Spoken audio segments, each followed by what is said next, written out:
Processing behind me is a film that I'd forgotten I filmed in Hull at the photography festival with Allan and Marilyn Stafford.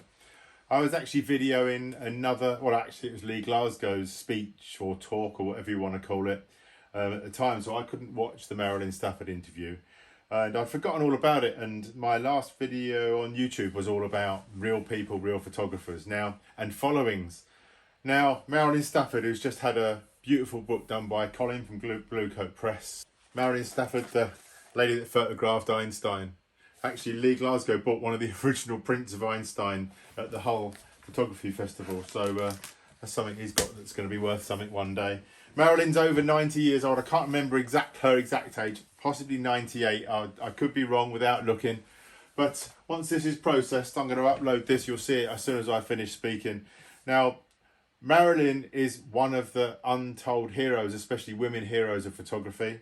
And it was like I was talking about, she hasn't probably even got an Instagram account or an Instagram following. She's not on Facebook. She's not on anything. And if she has got a presence anywhere on social media, and I haven't looked, it's because someone's doing a little bit for her nowadays. As she says at the end of this film, which is quite scary, is she didn't think anyone would be interested in her work, and she started throwing it all away. And you've got to remember, this is the woman that's worked with Cartier-Bresson, that photographed Einstein, that's an extremely interesting lady. I will tell you something as well, is when we're in Hull, most people would come downstairs and look at their phones in the morning, see what their friends are up to on social media.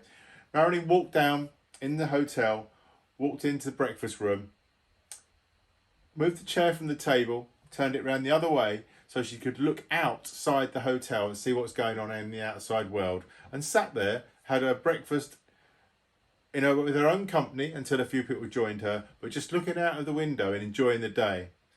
Something that we don't do anymore, that no one does. I don't even do it. I've got a lot more to talk about photography. I've decided after the last video I made, and obviously this is an interview that's done between Allan and Marilyn and not myself, but I am going to talk to a lot more people and I'm going to talk about it. Thanks for the comments on yesterday's video. Absolutely fantastic to hear something. Some of you guys I know very, very well. Thanks, Sam, etc. The no bullshit way I do things. I just found an old video on a Fujifilm site that I've linked in my street photography stuff on YouTube, and one of the persons says that none of my photographs were sharp. It's the most hilarious thing I've ever heard in my life. Firstly, they are anyway, but secondly, anyone that keeps talking about sharpness is an absolute knob. And if you look at Marilyn's work, I defy anyone to say, oh, that's not sharp. That picture of Einstein's not very good. This, that, and the other. At the end of the day, it's a photograph of Einstein, and photography isn't about bloody sharpness and all the crap everyone talks about on social media. It's about reality. It's about life. I am going to get back into talking about street photography and photography in general, but this video today is all about Marilyn Stafford. It's really long. It's over an hour long. Please enjoy it. And look at this woman as a great woman, and she isn't even on social media. Take care, everyone. Enjoy this.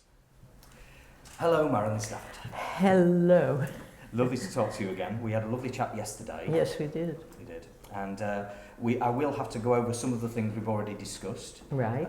For the people I leave who this weren't all there. to you. Okay, fine. So, your life, to me, so far, seems to be a series of incredible happenstances, as Jeff Brockett calls them. Yes. Yes. You just seem to somehow create these opportunities, or these opportunities just provided by the universe, where you meet the most incredible people. True. But then when you do meet them, of course, you have the ability to capture them on camera, become friends with them, and be introduced to others, and it just seems to have all started so from such an unusual place to end up where it is now. Because you didn't want to be a photographer, did you? No, I started out thinking that I would become the great American actress because I was in a children's theater group in Cleveland, Ohio, USA. I put the USA because I know there's a Cleveland somewhere up here.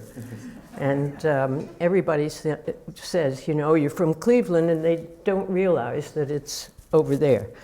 And when I was a child, there was a big movement in the United States to separate Broadway, New York theater, off into the country and make more community theaters. And so children were invited to my local theater group to participate and become the young apprentices of the next generation of actors and actresses. And there were quite a lot of important people that came from that children's group whose names you may not remember, but at least you'll know Paul Newman. He was pretty important stuff, and Joel Gray. And there were quite a lot in that group, and we grew up as children studying Stanislavski method of acting. And so at a very early age, I thought that that was my direction because I didn't know anything else. I hadn't thought about it. I mean, who thinks about it when you're 8, 9 years old? And it was really by chance that photography came into my life.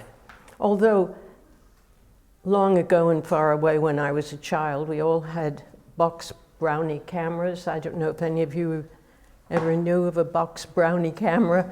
They were little tiny things, and they just went click, and you got a picture. And so that was really where I started out, because every family had one, and we had one, and I liked taking pictures with it, but it was just part of life. It wasn't anything special. And then you had a kind of first chance meeting, and ended up taking a photograph which might actually be in this building of Einstein. Ah, yes. Well, while I was in New York, as one did at the time, you touched everything, because this was the big town, coming from Cleveland, Ohio. And although we did have a big, wonderful, and do still, a modern museum of art, very internationally known. But basically, when you went to New York, you were exposed to other things. And I met some people who were film people, and they made documentary films, and they took me to the Metropolitan Museum that had a wonderful, wonderful cine club. And so I was exposed to early documentary filmmaking and wonderful old films, and the early Russian films, the Eisenstein films. And I might add, Eisenstein, I don't know if you know who he is. He was an early Russian filmmaker who directed this wonderful film, Ivan the Terrible. And there's this famous still of just snow and a long kind of trail like that of people marching. And my friend Henri Cartier-Bresson used to be very influenced by him. And Eisenstein, when he was asked, what do you do? What is the message to anybody who is making film? And it was shoot, shoot, shoot, cut, cut, cut. And that was what Cartier-Bresson said in terms of still photography. And of course, at the time, I'm diverting, I hope you don't mind. I tend to go off. I was hoping you would. Oh, that's okay then, good. I mean, if you can follow me, it's early in the morning. You know, I usually don't get up until 11 because I'm up all night. Anyway, taking photographs in the old days with film, it was literally running 36 frames through the camera, putting the thing in your pocket, and then you just kept taking pictures, and you had lots and lots of rolls of film, which you paid lots and lots of money to have processed, and you had contact sheets, and you looked at the contact sheets, and then you paid lots of money to have the prints made up, unless you did it yourself, which I'm sorry to say I never did. So you met some people making documentary film? Yes. And you went off in a car with them? Yes. They were eager to make, this was in 1948. It was just before the American elections for president. And it was a very vibrant time in the United States. Lots of things were happening. On one hand, you had the rise of McCarthyism, which was horrifying, dangerous, and whose ugly head is still floating around us now. On the other hand, it was the end of the war, and there was hope, and there had been the bomb which ended the war, the atom bomb. And these documentary people wanted to make a film on Albert Einstein, who was then living in Princeton, New Jersey, and teaching at the university. And they wanted him to speak against the atomic bomb. And so they had arranged to go out to Princeton and to film him. And I was invited to come along. And in the car on the way, I was simply handed a 35mm camera, which I'd never used before, and I'd always used a Rolleiflex, which is a bigger camera, bigger framed picture.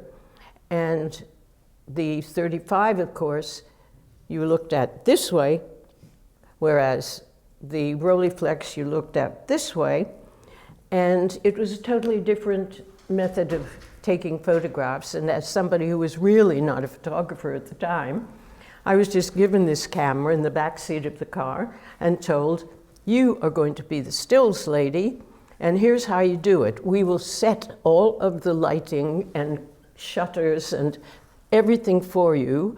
All you have to do is look through the lens, focus it, and click the button.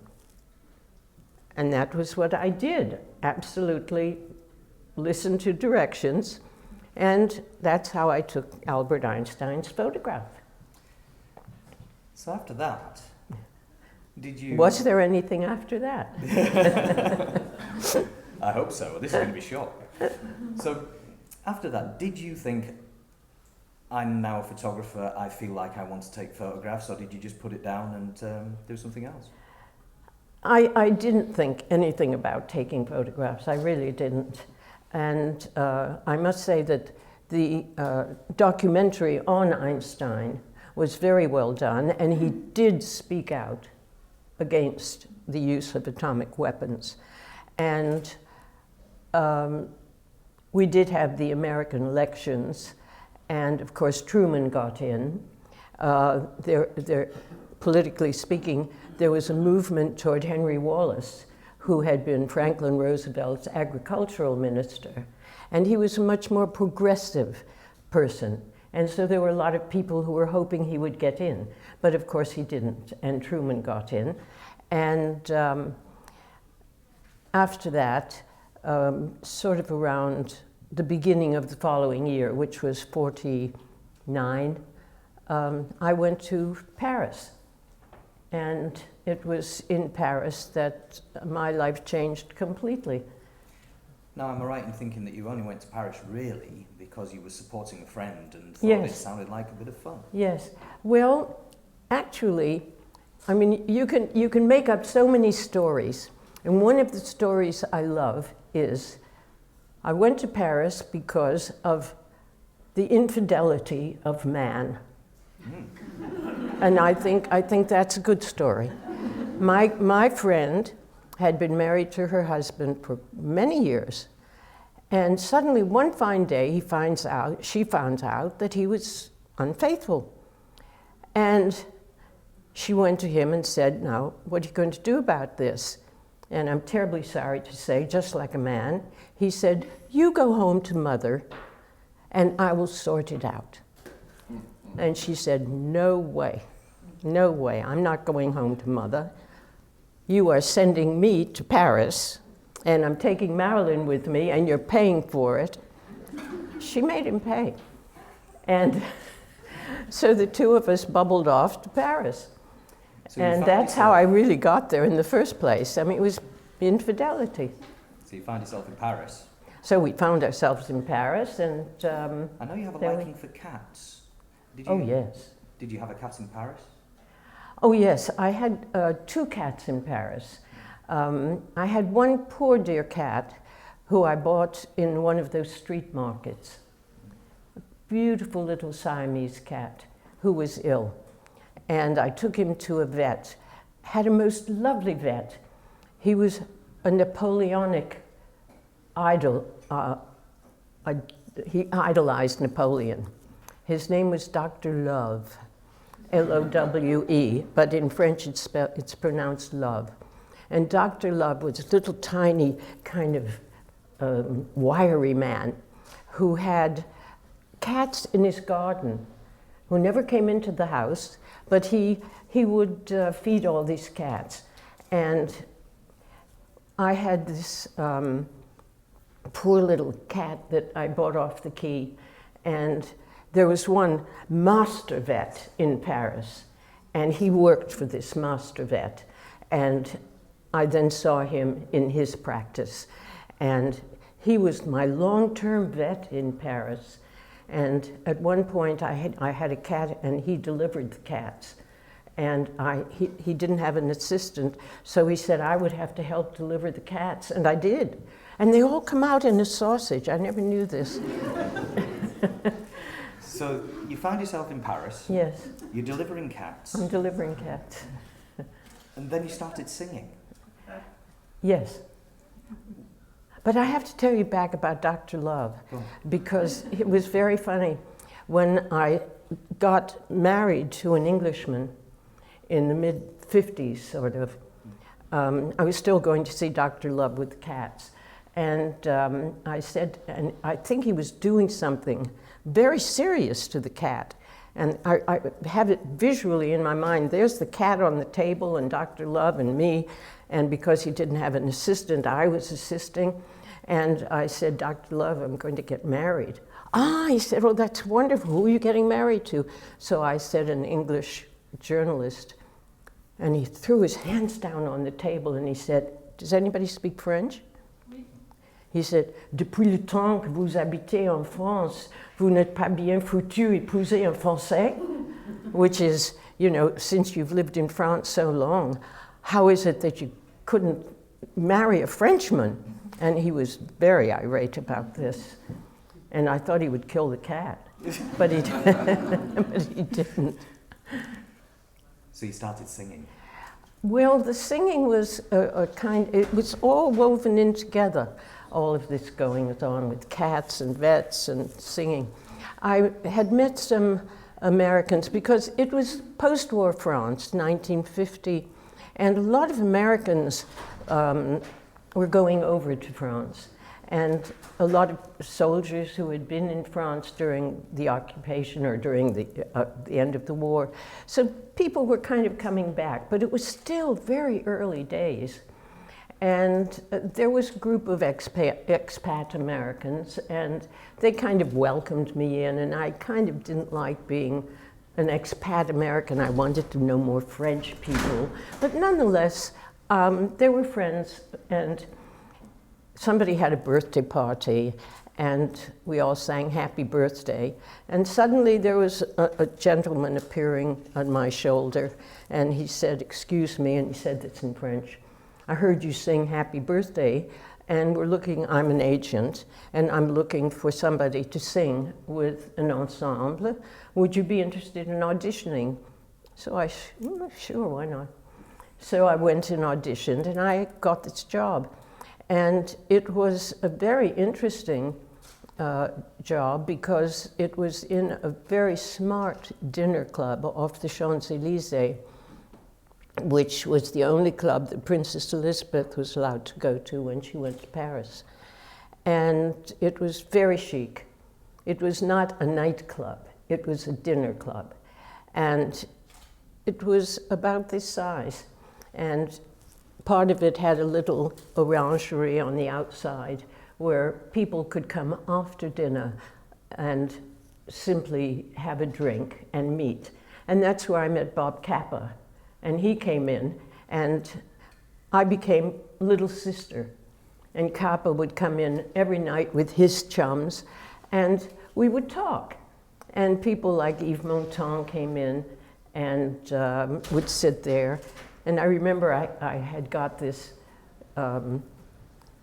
cat, I think, and I asked him, would I mind if I named the cat after him? Because you have to do it alphabetically according to the Kennel Club stuff. And I mean, all kinds of people came in. And so I met quite a lot of people that way in that early period. And So we've got to the point where you. So we've got to that point. So we've got now Capa What about and... Edith Piaf? Sorry? What about Edith Piaf? Well, while I was singing in the club, an American chap called Eddie Constantine came in. And Eddie was there, he was a singer from the States. His wife was a ballerina with the Ballet des Champs-Élysées. And he was looking for a job singing. And he came and auditioned, and he got a job working with our ensemble. And he was translating songs into French, and he found an American song, and he went to see Edith Piaf, who was working in the Casino de Paris, which was up the Champs-Élysées, not far from us, and asked to see her, and she flipped over him. He became her lover, and so every night after work, her work, she would come into our club and sit with her entourage around a big table, and then she would invite us home for breakfast. And she had just bought a big house in the Bois de Boulogne and was refurbishing it. It was an absolute surrealistic painting because she was, what did they call it? Taking it apart and putting it back together again.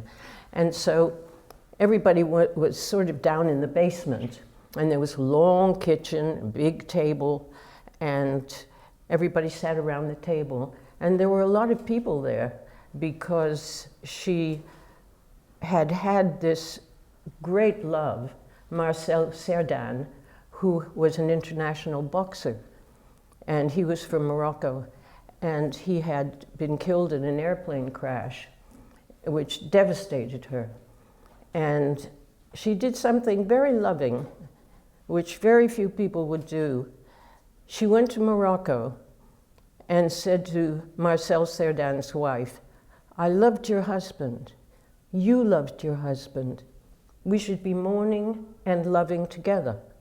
And I want you to come to Paris and be with me." And so she brought the wife and the two children to Paris. So they were living in the house as well.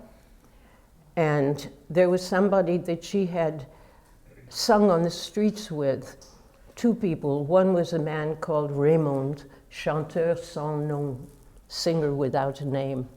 And he was there. And a woman called Suzanne, she called her sister. And Suzanne was pregnant, and so she was there, and she was sleeping in a room on a mattress on the ground floor, so she wouldn't have to do stairs.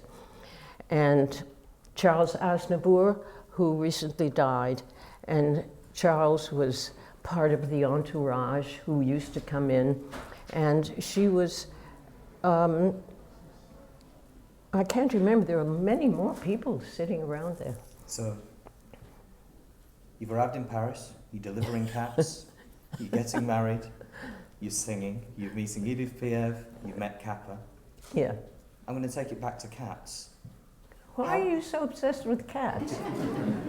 I'm trying to paint a bit of a picture here. Okay. How did meeting a cat, How? how did getting a cat make it so that you ended up taking photographs again?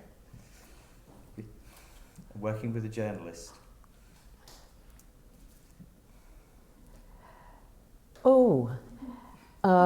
It was after I stopped singing. Actually, I stopped singing, I think my body was telling me, this is not for you. Because working at night, I couldn't really take. You have to be really a strong physical nature to do that kind of work. And I just never had that kind of stamina. And so my voice went. And your vocal cords are supposed to be like this. And mine were like that. And I was told by a doctor, you'll never earn a living with those vocal cords. And so I really had to stop. And I didn't know what to do. And I had this little room, and my feeling about home is that a home is not a home without a cat. And so I hadn't had a cat since Dr. Lowe period, and Dr. Love. And I wanted a cat. And I was with friends, and I happened to mention I wanted a cat. Somebody said, oh, we know somebody who has a cat with a litter. And it was an American woman who was a fascinating lady who I remained friends with until her death a few years ago. She was from Texas. She was one of the early journalists who had come over during World War II and worked for a newspaper called the Stars and Stripes. And she ran around in a Jeep all over Europe when it was being bombed to death and writing stories. She was a marvelous woman. And she married a Scotsman who was working with one of the big news agencies, and they had children, and they lived in France for many, many years, and we remained friends forever and ever. And she had this cat who was a purebred cat, and the poor cat had faulted and produced a mixed litter. And so she was getting rid of all these kittens. And so I got one who was a lovely gray and white one that I called Fat Cat. And Fat Cat was sort of legendary. Everybody in Paris who knew me knew Fat Cat. So, this is where another one of these crazy happenstances happens. Yes. So, you get Fat Cat. Cut Fat Cat. Fat Cat happens to be brought to you by an American journalist. Yes. So, you've got this history of doing photography, and in between you've delivered cats, you've sung, you've met Edith Piaf, all of this has happened, getting married. You end up going back to cats, meet an American journalist, and start doing photography again. Yes, because I did not have any work at that time, and I didn't know what to do. And she was very generous and knew lots of people. And so she was doing stories, and she asked me if I'd like to take some pictures with her. And so I did. And which is pretty much what happened in New York. Yeah. When you ended up taking photographs of Einstein. Yes. Here you are again, the most unusual of circumstances. Yes. And you're put in the same position again. Yes. Would you like to take some photographs? Yes. I suppose there's kind of a destiny in here, isn't there? That's what I'm getting at. Yeah. There's definitely a destiny in this. I don't know. You know, I say this all metaphorically, really. There is some kind of an energy. Some people say it's the angel on your shoulder. Whatever it is, it seemed to keep coming back again, always. And so I worked with her, and she also helped me get a job because there was a necessity to work. And I did get a job with an agency, a PR agency, and the person who owned the agency had clients who were in the fashion, and that brings us to the exhibition upstairs, because her clients were both the fashion houses, which were high fashion, new ready to wear, as well as the fabric manufacturers who were promoting their fabrics through the designers and the manufactured clothes. And so everything was all linked together, and I was sent out to photograph all of these new designers and new fashions and new ready-to-wear, which is a new industry in France in the 50s. And you have all of the pictures that are upstairs that date from that period. Now that was possibly the most exciting development in fashion history, that time when we moved to off the peg, you could call it. Yes. And young designers were challenging the old regime. In a sense they were, yes. Because if you lived in France, and even in England, women of money went to what were called maisons de couture, or high fashion houses. And they were literally that. They were big, beautiful buildings which the designers owned and which they used to present their line of fashion. And the nice thing about, I mean, if you had the money and wanted to have something designed, you went to a fashion show and the model was on the runway. Let's say that the pockets were that big, one here, one there.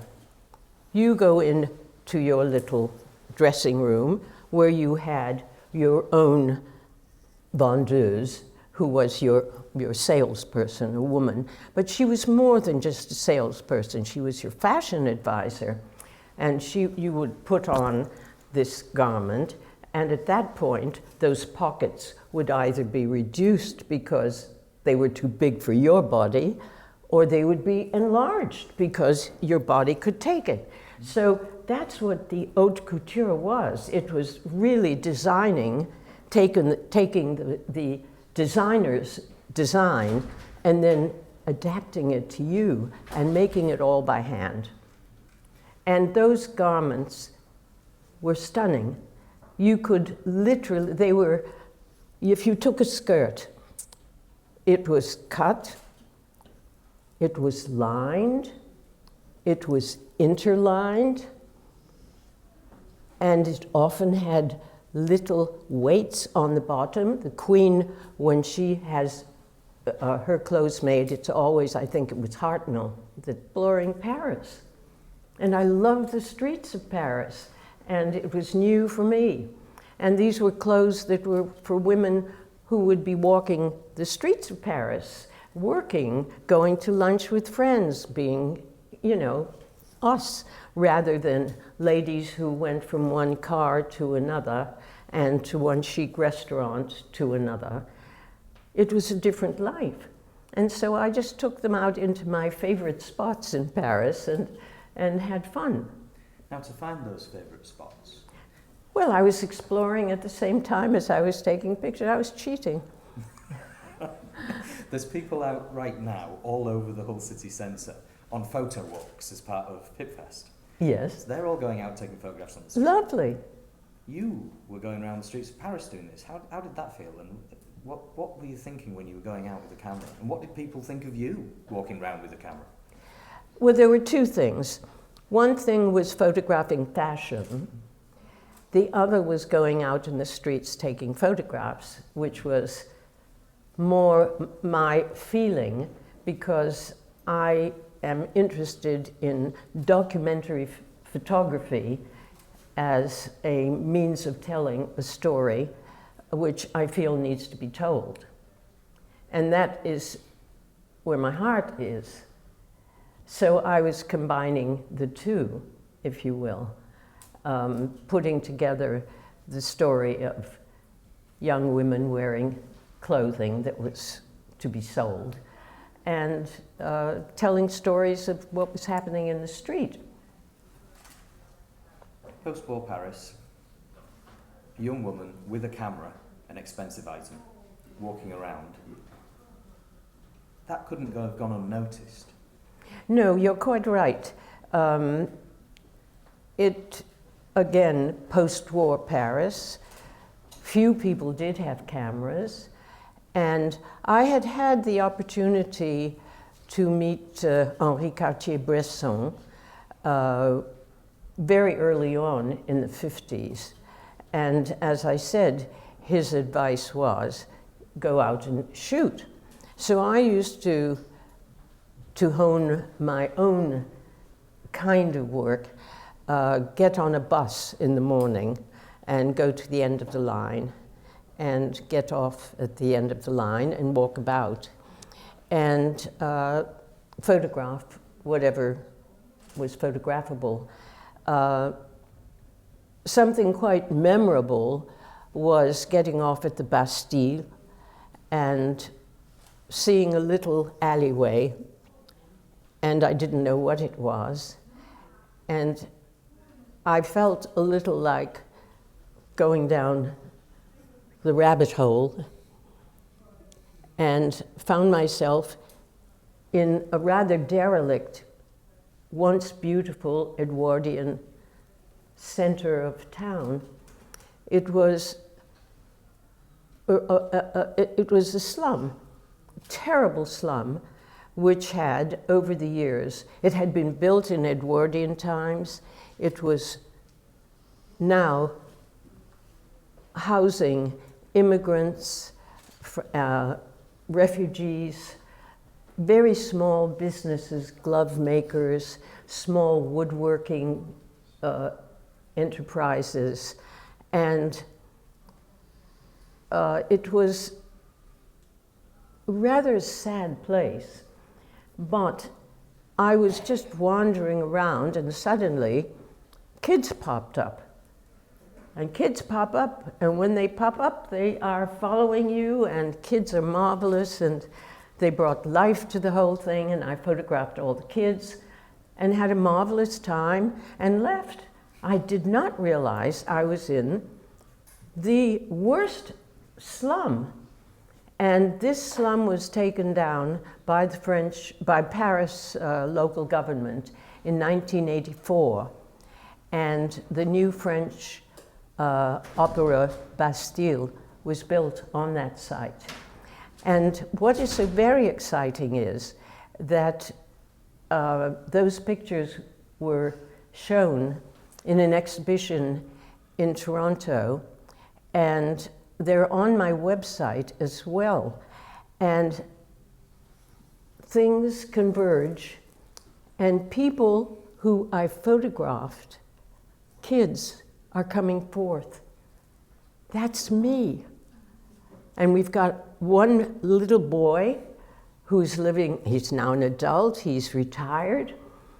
He's living in the south of France.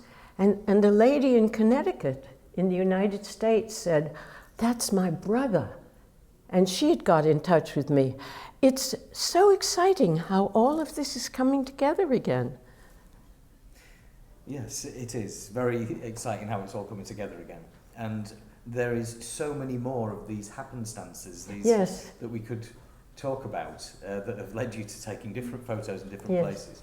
I just want to go back to one thing you mentioned. Yes, Cartier-Bresson. yes. Did he say anything to you that was useful apart from shoot, shoot, shoot? You know, he didn't really. He You'll be waiting for that, right? No, I mean, I would take him photographs, and he would look at them, and he would just simply say, it would look better if you did this or if you did that. I mean, he didn't say, do this and do that. Yeah. In fact, he never said it would look better. He would suggest that maybe. You know, he was never dogmatic at all. Did he influence your work? If so, how? Well, he did, because he opened my eyes. You could sit with him like we're sitting. Let's say he's Cartier-Bresson. He has a 35mm camera here. Camera. There's your camera. And we're talking. And he's looking at me, and his eyes are all around the room, and he's seeing over there somebody's doing something, and he just, little like this, just while he's talking to you. Incredible, just incredible. So, But he was very generous, and he invited me up. He was married at the time to an Indonesian dancer, and they would often invite me to dinner at their house, and very often I went out with him in groups of people, and he was really very kind. And when I went to Tunisia in 1958 to photograph refugees, I did take him the photographs I had taken, and he very generously sifted through and sent them to the Observer. And the Observer published 2 of those photographs on their front page, and that was my very first front page. And that was a big moment. So you went to London, and That was in the mid-60s. very exciting time there in London as well. With everything that was going on with changes in fashion and Absolutely. designers. You took photographs of Twiggy, Joanna Lumley. What was that like? They were lovely people, very lovely people, and still are. I was by that time working for an American fashion newspaper. And so these were all assignments, and Lumley was taken in the showroom of a marvelous designer called Jean Muir. I don't know if you know who she was, but she was a beautiful designer. And Joanna Lumley was young, she was modeling. And she was a great model. And Twiggy was, I photographed, there was a photo call. And again, I think it was for one of these newspapers I was working for. And I never really met her, but just photographed her, And at this event, photo call. And you took photographs of Bieber. Yes. Does anybody here remember Biba? No. Good, because we're talking generation gap here. And I have found that some of my friends don't know what I'm talking about. Okay. Or what, they don't relate to it because it wasn't part of their life. And if you're 30 years old, you don't know what I'm talking about. Well, there's one particular photograph in the Bieber section it's the second to last photograph in the exhibition upstairs. Mm-hmm. There's a woman in the photograph wearing a hat, almost blending into the wallpaper with the designer's Absolutely. dress. There's another woman in the background smoking a cigarette. Ironing. Yeah, there's an ironing board. Yes. And then there's dogs eating the clothes. Eating the clothes. On the floor. Yeah. I loved it. Love it. When you were taking that photograph, was it one of those Cartier-Bresson moments of thinking, I'll just click that? Or what were you thinking when you took a photograph of dogs eating clothes, somebody ironing? I don't know. I think probably all of that, if you see the photograph, you'll notice that the wallpaper is so all over the place, and the clothes are so all over the place. And I was, I couldn't tell one thing from another. It was kind of, everything was going on so much. And I honestly just kept shooting. I think, that's all you can do. You just say, let yourself go. What were you hoping to capture in that moment when you're just shooting? And there's so much going on. I'm sorry to say I don't know. That's okay. I think that once you're in the picture, you're just doing it. And what comes, comes. I mean, I was obviously trying to get what was going on. But I mean, it all happens very fast.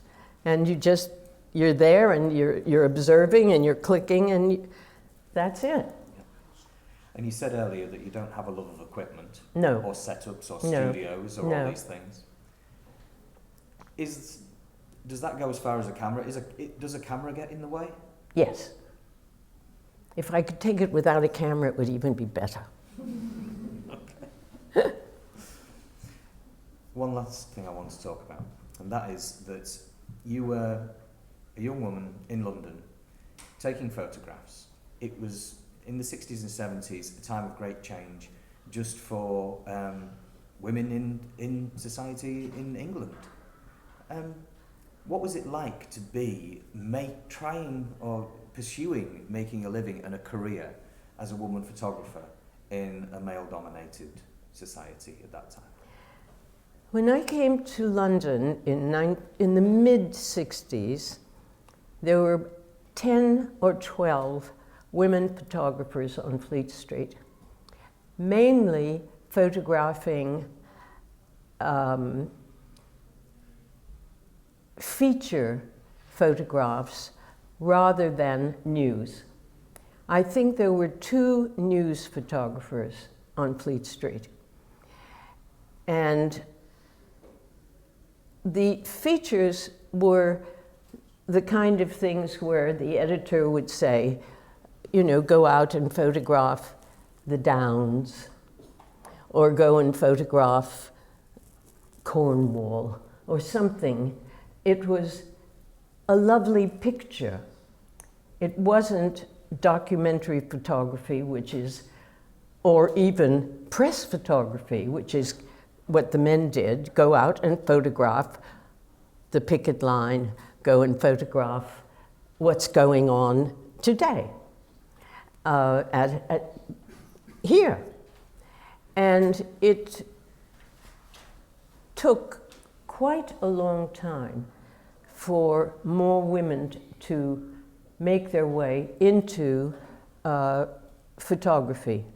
My area is and interest is mainly photodocumentary work.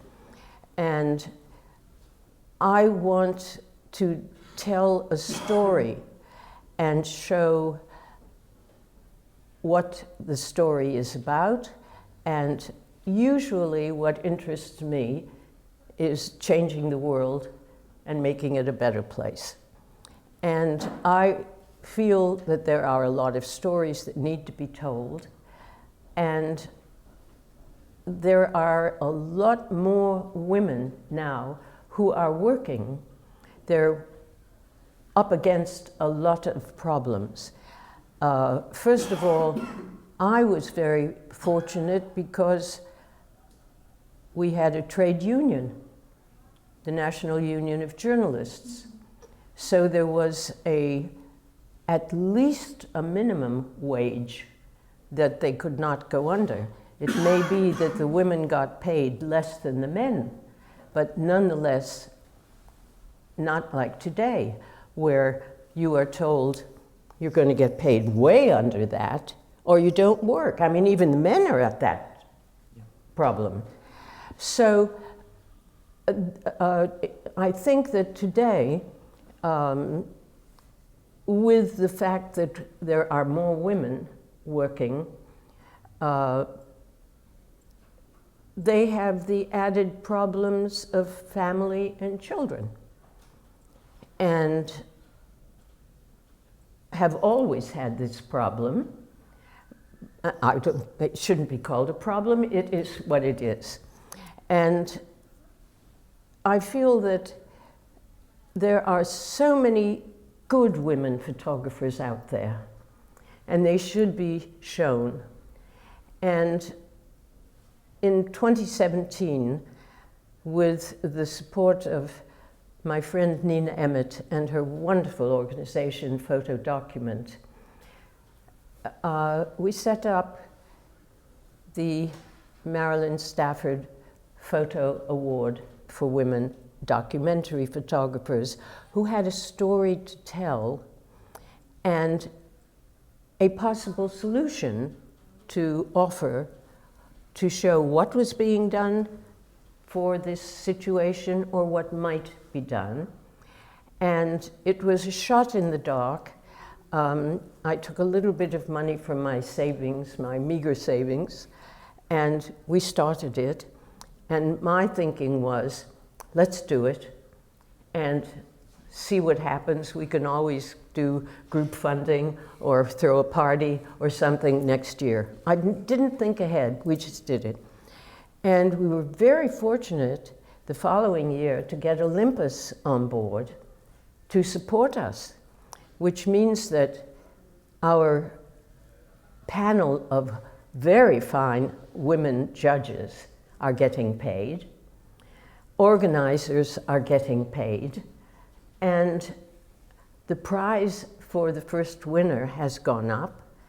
And that is terrific because it means that either the woman who is shooting can pay somebody to take care of the kids, or can pay somebody to open doors for her wherever she's going into an area that may be dangerous, have a little protection, and at least get help with this project. And Olympus has been wonderful because they have a gallery now in London, and they're actually going to show and have shown the winners' photographs. So we're helping women photographers, and I feel that that's important. We're going to be finding out a lot more about that when Nina Emmett does her talk in just a few minutes downstairs, which we will be inviting people down to when we finish here. Yes. And Nina can touch on all of that and pick up from it, I'm sure. So there's so many more things I could ask you about. I could ask you about your time with Indira Gandhi, and going to Lebanon, and all of these different things that you've done. But maybe that's for another interview. Yes. One last thing then. Yes. You've got an exhibition of your fashion photography in a designer fashion outlet in a shopping centre in Hull. Putting that in a shop amongst all the designer clothes, what is that like? Is it a crazy idea, or? I think it was genial of you to think, it's all him, because when I was, it is you had to agree. No. You know, I just take pictures, and I can't think of all of these things. And you were so genial. You have a selection of photographs, and to make a fashion thing in a fashion place is so obvious, so wonderful. I never would have thought of it, and I thank you for thinking of it. It's a beautiful exhibition. If anybody hasn't seen it, it is so lovely what he has done, and I thank you very much, Allan. Not at all. I'm so pleased with it. I'm just simply over the moon. On that, I have to say that photography festivals are terrible without the photographs, so thank you. One thing on that, there is a hope by having these photographs in here, in Hull, in a shopping centre where people can come across them and see them, that it may influence young photographers, new photographers, to maybe get involved. What's your hope for people who come to see this? By having this here, what would you like to have happen? Well, I think that it's not just photographers. I think it's young designers. And it was interesting, some of the comments that women especially made to me about the sort of way the women composed themselves in the 1950s, the way they stood, the way their bodies were. There was much more dignity, in a sense. A lot of the women said to me they felt there was much more dignity than in this flashy 60s, which of course was younger. It was a younger movement. So, you know, one has to balance that. But it was very interesting to hear some of the women comment on the attitude of toward women in the 60s liberation and the more staid comportment of the earlier period. And I don't know if this has anything to bear on anything, but it was an interesting comment. It's nice that it's starting conversation. Absolutely. And I really was so pleased that people liked the pictures. Really so pleased. They've been in boxes under the bed. You know, there were things I photographed. I thought, well, that's it. You know, I've thrown away a lot of it because I thought nobody would be interested. And the fact that they're now being salvaged is of slight amazement to me, and I'm simply delighted and happy that people like to see them. Well, on that note. And thank you for showing them, and thank you all very much for coming. Thank you, Marilyn Stafford, for being here in Hull, for letting us enjoy your photographs. Thank you. And for starting the conversation now that people are able to see them, engage with them, and talk to each other about them. Thank you, Marilyn Stafford. Thank you.